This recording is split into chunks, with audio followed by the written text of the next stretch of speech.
ईश्वरले सम्झाउनुहुन्छ, सम्झाइएका हरेक कुरा ईश्वरमा रहन्, त ईश्वरमा रहेका हरेक शब्द के हुनेछन् त जाहेज छन् र ती क्रियाशील छन्। सधैँभरि काम गरिराख्ने वचनद्वारा नै आज ईश्वरले के गराउनु भएको छ त सम्झाउनु भएको छ। हिब्रू 13:14 पनि यसरी सम्झाउनु भएको छ। ईश्वरले हामीलाई सम्झाउनका लागि यी वचन दिनुभएको छ।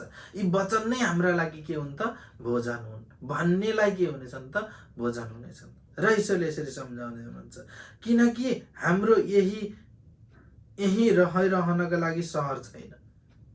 जहाँ हामी रहिरहेका छौँ नि त्यो हाम्रो सहर होइन। किन त्यसो भन्नुभएको होला त? हामी बसेपछि त हाम्रै सहर हो, मेरो घर हो, मेरो जग्गा हो, मेरो छोराछोरी हुन्, मेरा सम्पत्ति हो भनेर भन्छौँ नि हामी।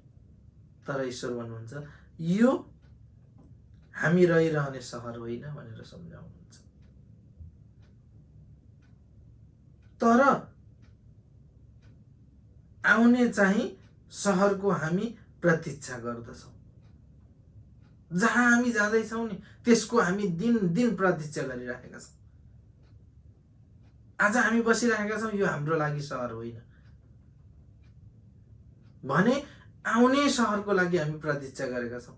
म यति वर्षको भएँ, मेरो बाबु यति वर्षको भयो, म यति वर्ष पुगेँ, अब यति वर्षमा यस्तो गर्छु, यति वर्षमा यस्तो हुन्छु भन्दा भन्दै हाम्रो सहर नजिक पुगिरहेका हुन्छ।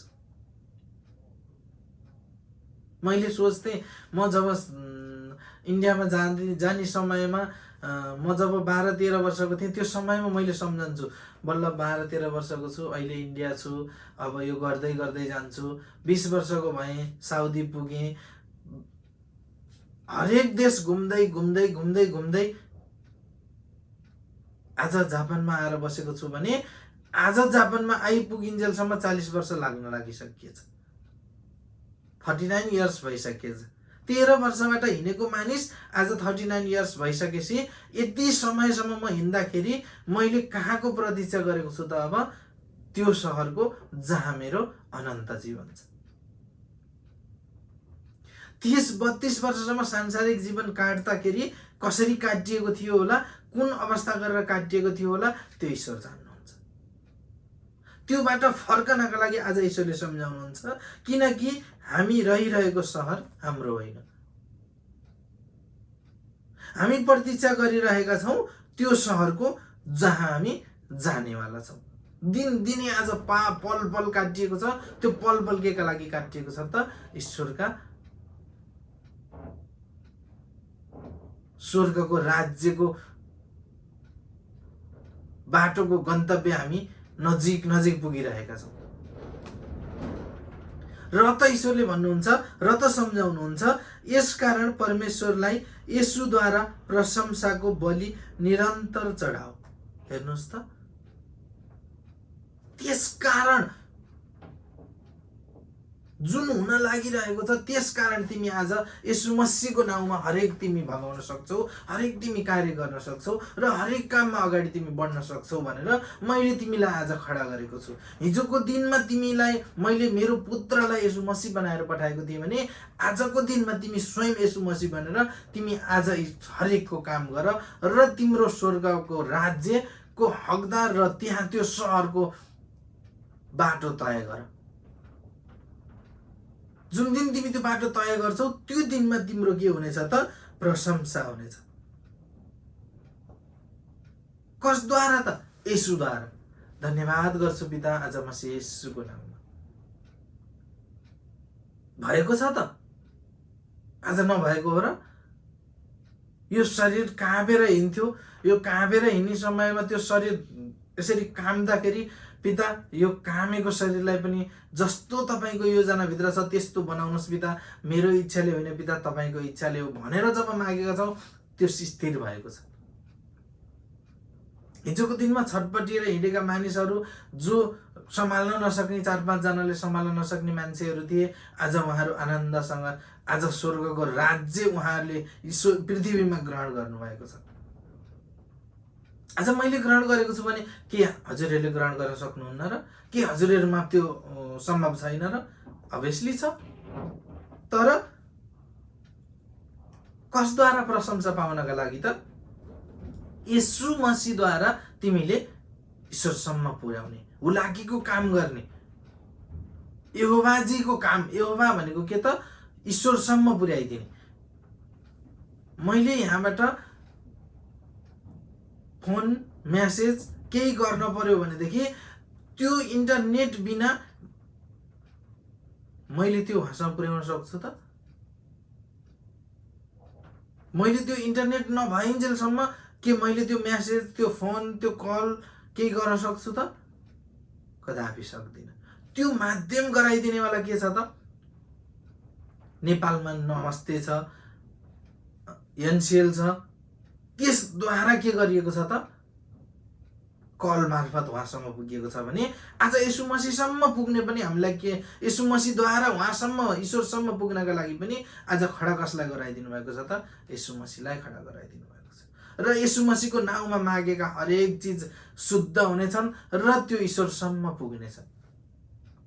किनकि येशू मसीह मात्र एक हुनुहुन्छ जो कसैको उद्धारको लागि मात्र हिँड्नु भएको थियो र अहिले पनि हिँड्नु भएको छ।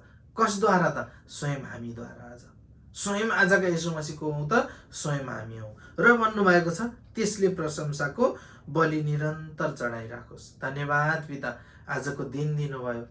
पिता, आजको दिन पनि आनन्दसँग, खुसीसँग चलाइदिनुहोस्। पिता, हजुरको इच्छा जस्तो छ त्यो इच्छाद्वारा नै चलाउनुहोस्। जसले त्यसरी मागिदिनु भएको छ नि, उहाँको के भएको छ त? त्यस्तै नै चलेको छ। बिहान मुख खोल्नुहुन्छ नि, आँखा खोल्छ नि, त्यो आँखा खोल्ने बित्तिकै पिता हजुरलाई धन्यवाद पिता, आजको दिन देखाइदिनु भयो। पत्ता नै म हिजो बेलुका सुतेको थिएँ, सुतेको सुतेमा गएको भए पनि मलाई उठाइदिनेवाला को नै थियो र? पिता, कुनै माध्यमद्वारा तपाईँले उठाइदिनु भयो, कुनै एउटा पक्षीको आवाजद्वारा मलाई उठाइदिनु भयो, कुनै मनुष्यको आवाजद्वारा उठाइदिनु भयो, कुनै चिज खसेको द्वारा उठाइदिनु भयो। धन्यवाद पिता हजुरलाई कि आजको दिन देखाइदिनु भयो। धन्यवाद गर्छु म मसीह येशूको नाउँमा। जसले चढाउनु भएको छ नि, जसले धन्यवाद प्रशंसाको वचन बलि चढाउनु भएको छ नि, उहाँहरूले के भन्नुभएको छ त? त्यो कहाँ हुनेछ त?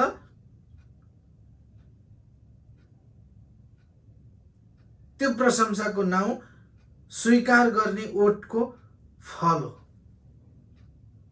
त्यो प्रशंसा सुन्न योग्यको यो ओठद्वारा प्रतीक्षा गर्नुभएको छ ईश्वरले। के तिमीलाई मैले आज जन्म त दिएँ, आज तिमीलाई फेरि नयाँ दिन देखाइदिएँ, तर तिमीले मलाई धन्यवाद पनि दिन सकेनौ। तर म चाहन्छु तिम्रो ओठद्वारा धन्यवाद निस्कियोस्। त्यो धन्यवादको मलाई आवश्यकता छ। मलाई कुनै धन सम्पत्तिको आवश्यकता छैन।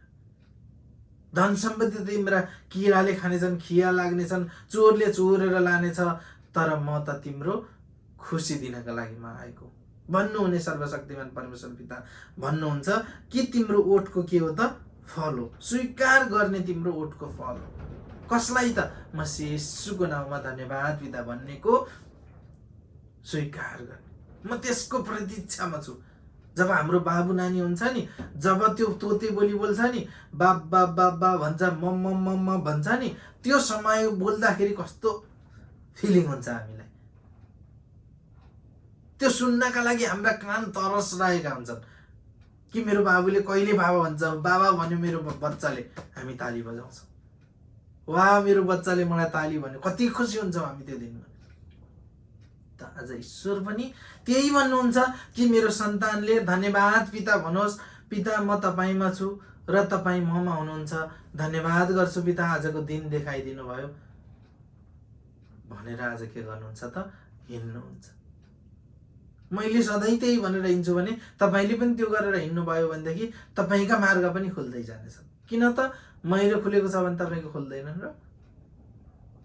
हिजोको दिनमा मैले जब म गाडीभित्र बस्थेँ, जब म गाडी चलाउनलाई तयारी हुन्थेँ, त्यो समयमा भन्थेँ पिता हजुरलाई धन्यवाद पिता, यो ड्राइभ गर्नेवाला तपाईँ हुनुहुन्छ पिता, त्यो चेतना दिनेवाला तपाईँ हुनुहुन्छ पिता, पिता जहाँ चेकिङ हुँदैछ त्यो चेकिङ गराउनका लागि त्यो ठाउँ तय गर्नेवाला पनि तपाईँ हुनुहुन्छ पिता। त्यो चेतना दिनेवाला तपाईँ हुनुहुन्छ भने पिता मसँग लाइसेन्स छैन पिता, मसँग केही छैन, सिर्फ मसँग तपाईँ हुनुहुन्छ पिता। कहाँ लानुपर्छ कसरी लानुपर्छ तपाईँले लानुहोस् पिता भनेर हिँडेको थिएँ र त मैले त्यत्रो 1 वर्षसम्म गाडी चलाउँदाखेरि पनि कहीँ कतै चेकिङ भएको थिएन, कहीँ कतै केही भएको थिएन, किनकि मैले सबभन्दा पहिला ईश्वरमा के गरेको थिएँ त धन्यवाद चढाएको थिएँ। मैले सुनेको थिएँ हाम्रो प्रमुख प्रकाश सरज्यूबाट, जसले गाडीमा चढ्नुभन्दा पहिला प्रार्थना गरेर गाडीमा चढेको हुन्छ त त्यो प्रार्थना गर्नेले भइपरि आउने अगाडि आउँदैछ भनेको समस्या पनि त्यसले के गर्नेछ त टार्नेछ र जसले प्रार्थना गरेर हिँडेको हुन्छ त्यसको प्रार्थना सुनिनेछ र त्यसद्वारा अनेक अरू पनि बच्नेछन् र ऊ स्वयं पनि बच्नेछ भनेर के भन्नुभएको छ त वचन दिनुभएको थियो। मैले त्यो वचनलाई हृदयमा राखेँ र पिता आज यो गाडी चलाउँदै तपाईँ हुनुहुन्छ पिता, म छैन। जब म त्यसरी हिँड्थेँ नि त्यो समयमा मलाई कतै काहीँ केही पनि भएको थिएन, कुनै दिनमा केही भएन। लाइसेन्स निकालेपछि म अहमतामा भएँ र मलाई 2 चोटिसम्म चेकिङ पर्यो र मैले फाइन पनि तिर्नु पर्यो, किनकि त्यति बेला चलाउनेवाला ईश्वर हुनुहुन्थ्यो, त्यति बेला चलाउने म थिएँ। म आफै चलाउँछु भनेर म हिँडेको थिएँ र त्यो अहमताले गर्दाखेरि म केमा परेँ त फाइनमा परेँ। तिमी आफ्नै समस्याले गर्दा आफै फसेका छौ, मैले गर्दा तिमीलाई फसाएको छैन भन्नुहुने सर्वशक्तिमान परमेश्वर पिता भन्नुहुन्छ कि त्यसको के हुनेछ त ओठको फल हो जसले मलाई धन्यवाद पिता भनेको छ। र यसरी सम्झाउनुहुन्छ,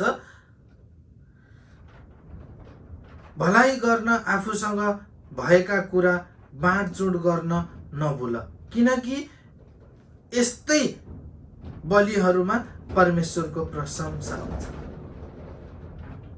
जब तिमीमा ईश्वरका वचन छन् नि, यी वचन दिन सुरु गर। यी तिमीसँग भएका वचनलाई के गर्न सुरु गर त तिमीले बाँड्न सुरु गर, बाँडचुँड गर्न नभुल, किनकि तिमीले त पायौ, अब तिमी जस्तै समस्यामा परेकाले नि त पाउनु पर्यो नि। म त यो चाहन्छु कि तिमीले पनि त्यो मेरा वचनहरू उनलाई गएर सुनाऊ। तिम्रा वचन होइनन् मेरा वचन भनेर भन र मेरा वचन भनेर तिमीले मलाई सुम्प्यौ भनेदेखि तिमीले मलाई सुम्पेका वचन सबै मेरा वचन हुन्। मेरा वचन तिमीले अरूलाई तिमी जस्तै समस्यामा परेका छन्, तिमी जस्तै समस्यामा परेकालाई सुनाऊ भनेर भन्नुहुन्छ ईश्वरले। र त्यसका लागि के हुनेछ त बाँडचुँड गर भन्नुभएको छ, बाँडचुँड गर नभुल। हिजोको दिनमा कसैले हामीलाई त्यसो भनेको थियो त, खाऊ तिमी मात्र खाऊ, कुब्लुक्क खाऊ, आफूले खासी, खाना साँचे आफूलाई, काम साँचे अरूलाई, खाना खाइहाल्न पर्छ भन्थे। तर आज ईश्वर भन्नुहुन्छ तिमी नखाऊ, तिमी बुटुका कसेर बस र पनि तिमी अरूलाई देऊ, तिम्रा लागि म तयार गर्नेछु, तिम्रा लागि अझ मिष्टान्न भोजन म तयार गर्नेछु र तिमीलाई मेरो भोजन खुवाउनेछु भन्नुहुने सर्वशक्तिमान परमेश्वर पिता भन्नुहुन्छ तिमी बाँडचुँड गर भन्नुहुन्छ। तर हामी बाँड्न चाहन्दैनौँ। मैले जानेको छु, म जस्तो जान्ने कोही पनि छैन, मसँग मात्र वचन छ, मेरो वचन जस्तो कति राम्रो कसैको नि हुँदैन, त्यहाँनिर आएको छ। हाम्रो प्रमुखले त कहिल्यै सोच्नुहुन्न, हाम्रो प्रमुखले त कहिल्यै ती वचन दिनुहुन्न। मसँग सिक्न आऊ, मैले मात्र सिकाउँछु, मलाई मात्र भन, मसँग फोन गर, मसँग कन्टिन्यू रह र तिम्रो उद्धार हुनेछ। हामीलाई त कहिल्यै भन्नु भएन। मलाई दिनुहुने, मसँग हुनुहुने परमेश्वर पिता तपाईँसँग नि हुनुहुन्छ। तपाईँको हृदयमा हुनुहुने परमेश्वर पितालाई जगाउनुहोस् र सुनाउनुहोस्। कसलाई? परमेश्वर पितालाई। र त बाँडचुँड गरिदिनु भएको छ, र त आज हामी जीवित भएका छौँ। हिजोको दिनमा त हस्पिटल नधाइकन, हस्पिटल नगइकन, अन्य मार्गमा नगइकन, अन्य कसैको सहारा नभइकन हामी उभिन नसक्ने थियौँ नि। तर आज ईश्वर भन्नुहुन्छ तिमीलाई त्यो शक्ति र सामर्थ्य त मैले दिएको छु त, तिमी ढुक्क भौ न। तिमीमा के छ र नपुग्दो, तिमीमा के छ र नचाहिने, हरेक चिज त तिमीमा जाहेज छ त, जाहेज भएका कुरा त तिमी युज गर न। तब भन्नुहुन्छ कि ईश्वरले के हुनेछ त तिमी बाँडचुँड गर्न नभुल, यसै कारण ती के हुनेछन् त परमेश्वरका प्रसन्न हुनुहुन्छ, होइन? को प्रसन्न हुनुहुने रहेछ त? परमेश्वर पिता। आज तिमीले प्रसन्न बनाउनका लागि कसलाई त? व्यक्तिलाई प्रसन्न गरायो भने एक दिन उसको भने जस्तो भएन भने तिमीतिरै फर्किनेछ, तिमीलाई नै उल्टा शब्द सिकाउनेछ, उल्टो वचन भन्नेछ। तर जसले प्रसन्न हुनका लागि सुनाउँछौ ती प्रसन्न को हुनुहुन्छ त? हाम्रा सर्वशक्तिमान परमेश्वर पिता प्रसन्न हुनुहुन्छ, होइन? उहाँका लागि प्रसन्न पार, कुनै व्यक्तिलाई, कुनै मनुष्यलाई होइन, होइन? तिमीहरूका अगुवाहरूको आज्ञा पालना गर र तिनीहरूका अधीनमा बस। ल हेर्नुहोस् त कसरी भन्नुभएको छ, कस्ता शब्दद्वारा हामीलाई सम्झाउनु भएको छ। तिमीलाई अगुवाले देखाएको बाटोमा हिँड, तिमी जान्नेवाला नभन। तिमी सबै चिज जान्नेछौ, म सब चिज जान्नेछु, मैले जस्तो जान्ने कोही छैन नभन। किनकि तिमी आफ्ना चालले चल्छौ, अगुवालाई मैले मेरा चालद्वारा चलाउनलाई मैले खडा गरेको छु। र उसका चालद्वारा चल्यौ भने तिमी के हुनेछौ त? आज्ञाहरू पालना गर। के का आज्ञा भन्नुभएको छ त? मानिसका आज्ञा पालना गर भन्नुभएको छ? छैन। अगुवाको आज्ञा पालना गर। को अगुवा हुनुहुन्छ त? जो आज हामीलाई प्रत्यक्ष रूपमा देखाइदिनु भएको छ। आफूलाई कष्ट, आफूलाई समस्या, आफूमाथि परेका अनेक बाधा अर्चनाहरूलाई पन्छाएर पनि आज हामीलाई के गराइदिनु भएको छ त? खुसी र आनन्द दिनुभएको छ। अस्तिको हप्ता काठमाडौँ आउँदाखेरि सरजी म्याडमजीले कसरी सम्झाउनु भएको थियो? कप्पनहाइटमा, मैपीमा कस्ता शब्दद्वारा सम्झाउनु भएको थियो? किन सम्झाउनु भएको होला त? नसम्झाएको भए पनि त हुन्थ्यो त। उहाँहरूलाई सम्झाउनका लागि कसैले तलब भत्ता त दिँदैन, र पनि सम्झाउनु भयो। किनकि उहाँ के हुनुहुन्छ त? आज्ञा पालना गर्नुभएको छ। कसको आज्ञा त? परमेश्वर पिताको आज्ञा पालना गर्नुभएको छ। र आज हामीलाई पनि भन्नुभएको छ कि तिम्रा अगुवाको पालना गर। तिम्रा अगुवाको पालना गर्यौ भनेदेखि तिमी पनि के हुनेछौ त? तिनीहरूको अधीनमा बस्नेछौ र तिमी पनि अहमताले फुल्ने छैनौ। त्यो अधीनभित्र रहने हरेकले के हुनेछ त? उद्धार पाउनेछ। हिजोको दिनमा अधीनमा राख्नेवाला त धेरै हुनुहुन्थ्यो। तिनीहरूका अधीनमा त हामी मजाले बस्थ्यौँ। यहाँभन्दा यता नआइज है, तेरो यहाँभन्दा यता आउने ऊ छैन। यहाँबाट यता आइस भनेदेखि तँलाई हामीले लात्तीले पनि हान्छौँ भनेर भन्ने पालना गरेर बसेका थियौँ। त्यो ठाउँमा जानुहुन्न, त इन्सुरेन्स भएको लेडिज होस्, यो ठाउँभन्दा यता नआइज, त फलानु जातको होस्, यो ठाउँभन्दा यता नजा भनेर भन्ने अधीनमा बसेका थियौँ। तर आज ईश्वरको अधीन के छ त? सबलाई सम्मान गर, सबलाई आदर गर, सबलाई तिमी जस्तो शुद्ध मनका छौ त्यस्तै शुद्ध ठान, त परमेश्वरको सन्तान कहलाउनेछौ। त्यो अधीनमा बस जुन तिम्रा अगुवाले गरेका छन्। आज सचमुच गरेर देखाउनु भएको छैन त? ती अधीनमा बस र तिमी पनि के हुनेछौ त? उद्धार पाउनेछौ। र किनकि लेखा दिनुपर्छ भन्ने कुरा जानेर नै तिनीहरूले तिमीहरूका प्राणको हेरचाह गर्छन्। लेखाजोखा दिनुपर्छ भनिन्छ नि। जस्तो कर्म गर्यो त्यस्तै फल पाइन्छ भनेको सुनेका थियौँ नि हामीले, होइन? आज हामीलाई के गर्न सिकाउनु भएको छ त? जस्तो तिमी विश्वास गर्छौ त्यस्तै तिमीले फल पाउनेछौ, त्यस्तै तिम्रो लागि गवाही तयार हुनेछ। जुन नापले तिमी दिन्छौ त्यही नापले तिमी पाउनेछौ। तिमी दिँदाखेरि यति दिन्छौ, लिँदाखेरि चाहिँ यति लिन खोजेर कहाँ पाउँछौ र? यो त असम्भव हो। कहाँ त्यस्तो हुन सक्छ र? यो त हुँदैन। तपाईँ भन्नुहुन्छ कि लेखा दिनुपर्छ भन्ने कुरा जानेर नै तिनीहरूले तिमीहरूका प्राणको हेरचाह गर्छन्। आज हाम्रा मर्न लागेका मान्छे, हस्पिटलको बेडबाट उठाएर आएका मान्छे, अस्ति शिक्षा दिनुभएको थियो नि सरजीले, जो चितवनमा भरतपुर हस्पिटलमा अब जानका मर्नका लागि तयार भयो भनेका मान्छे आज उठेर आएर यसरी ईश्वरको काम, ईश्वरको महिमामा जुट्नु भयो र आज एकदमै तयार भएर बस्नु भएको छ भनेर गवाही दिनुभएको थियो नि। कसको प्राणको रक्षा गर्नुभएको त? के उहाँले चाहेर उहाँहरूको गर्नुभएको हो र? होइन नि। त गर्नेवाला को हुनुहुन्थ्यो त? ईश्वर हुनुहुन्थ्यो। र उहाँले के गर्नुभयो त? उहाँको प्राण के गर्नुभयो त? हेरचाह गर्नुभयो। हेरचाह गर्नका लागि कसलाई खटाउनु भयो त? सर्वशक्तिमान परमेश्वर पिताले आत्मा भरिदिनु भयो र हाम्रो अगुवालाई के गराइदिनु भयो त? खडा गराइदिनु भयो र भन्नुभएको छ कि यो काम तिनीहरूको आनन्द साथ गरून्, दुःख मानेर होइन, नत्र त त्यसबाट तिमीहरूलाई नै लाभ हुँदैन। तिनीहरूले के द्वारा गरून् त? कुनै दुःख मानेर होइन, खुसी साथ, आनन्द साथ, नत्र त त्यसले के गर्नेछ त? तिमीहरू पनि दुःखमा पर्नेछौ। तिमीहरूले मागेका पनि तिमीहरूलाई पनि कुनै लाभ हुने छैन। फलानाले यसो भनेको छ, त्यसलाई चङ्गाइदिन जानु पर्यो के? त्यसलाई नचङ्गाइदिने हो भनेदेखि हुँदैन। अब चङ्गाइदिन बोलाएका छन्, चङ्गाइ खान्छु भन्छन्, अब दिन पर्यो। के गर्ने त अब? त्यो कसैले नभनोस्। पिता, हजुरलाई धन्यवाद। पिता, मैले चङ्गाउँदै छैन, म चङ्गाउनेवाला होइन। पिता, चङ्गाउनेवाला तपाईँ हुनुहुन्छ। पिता, आजको यो मैले राखेको हात मसीह येशूको हात हो। पिता, मेरो हात होइन। पिता, मेरो हात हुन्थ्यो भनेदेखि त हिजोको दिनमा पनि थिए। हिजोको दिनमा मेरो हात राख्दाखेरि कसैले केही उद्धार पाएका थिएनन्। आज येशू मसीहको नाउँमा हात राखेर हुकुम गर्छु त, दुष्ट आत्मा, यस पवित्र आत्माको शरीरबाट हट। तब हटेको छ। त्यसले भनोस् कि मैले चङ्गाउँदै छैन, मेरो हातद्वारा तपाईँले चङ्गाउँदै हुनुहुन्छ। पिता, तपाईँले चङ्गाई गरिदिनुहोस् र म दलदलमा फँसेको छु, म कष्टमा छु, मलाई उद्धार गरिदिनुहोस् पिता भनेर भन्नेले के गर्नेछ त? उद्धार पाएको छ।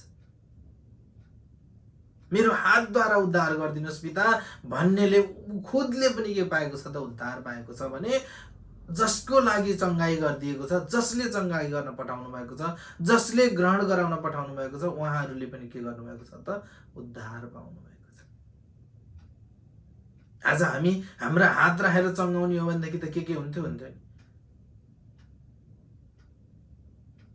लक्ष्मी म्याडमको गवाई छ गोर्खाको। फोटोकपी गर्ने मेसिन बिग्रेर थन्क्याएर राखेको 2 महिनासम्म।